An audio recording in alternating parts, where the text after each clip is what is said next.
अरे ओ रिमझिम बरसे पानी रे, सावन आएगे संग मयारू के कहानी रे। सावन महीना आइस रे संगी, घुमड़ घुमादर छाए, तोर सुरतामा खो जात हूँ मैं।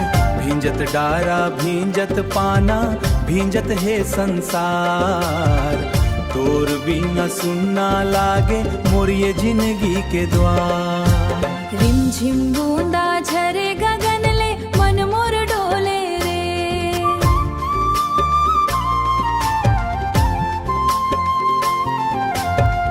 तोर नाव के कंगना पहिरे, अखिया तोला खोजे रे।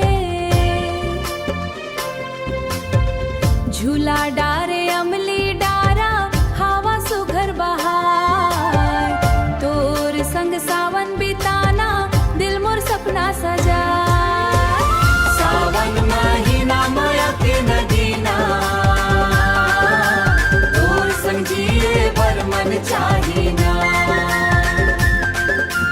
रिमझिम पानी भीगे जवानी, तोर बिना मोला चैन आवेना। बिजली चमके बादर गरजे, तोर सुरता जगाए।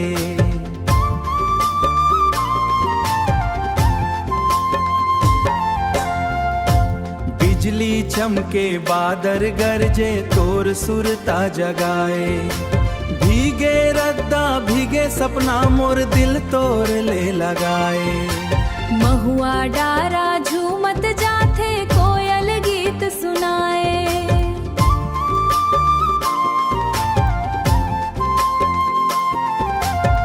सावन के ये सुग घर बेला, तोर संग माया बढ़ाए। सावन के ये सुग घर बेला, तोर संग माया बढ़ाए। सावन महीना माया के नगीना, जन्म जन्म तक संग निभागीना। रिमझिम पानी भीगे जवानी, तोर संग मोर दुनिया सुहानी ना। ओहो बरसत रहे सावन के फुहार।